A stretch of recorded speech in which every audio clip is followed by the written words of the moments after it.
అందరికీ నమస్కారం. నేను మీ విశ్వం. ఈరోజు మీ అందరికీ మరో కొత్త కథ చెప్పబోతున్నాను. అనగనగనగా ఒక గురువు గారికి ఇద్దరు శిష్యులు ఉండేవారు. ఒకనాడు ఆ ఇద్దరు శిష్యులకి కొంత సొమ్ము ఇస్తూ, నేను మీకు ఇస్తున్న మొత్తం చాలా తక్కువ, దానితో ఏదన్నా కొని తెచ్చి ఈ గదిని మొత్తం నింపమని అంటారు గురువుగారు.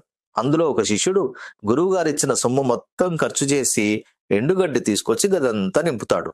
రెండో శిష్యుడు మాత్రం ఒకే ఒక్క కాసు ఖర్చు చేసి ఒక దీపాన్ని కొనుక్కొచ్చి ఆ గది మధ్యలో పెట్టి వెలిగిస్తాడు.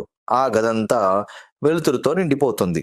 అది చూసిన గురువుగారు ఇద్దరిలో వివేకవంతులు ఎవరో అర్థం చేసుకుంటారు. అలా మనం కూడా కేవలం ఆకలి తీర్చుకోవడానికి పొట్ట నింపుకుంటున్నామా, ఆరోగ్యాన్ని పెంపొందించుకోవడానికి మంచి ఆహారం తీసుకుంటున్నామా అనేది కూడా వివేకంతో ఆలోచించాల్సిన విషయం.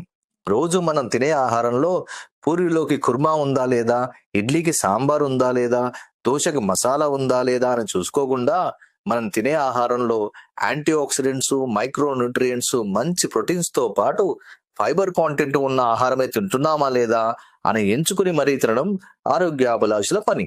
ఇదేంటి, విశ్వం కథ మొదలుపెట్టి ఆహారం అంటున్నాడని అనుకుంటున్నారా?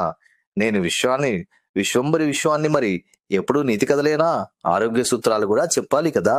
పైగా ఈరోజు మన విశ్వంబరి నేచురల్స్ లో ప్రతి నెలా వచ్చే పొదుపు వారం ఆఫర్ చివరి రోజు కూడా, అందుకే చెప్తున్నాను.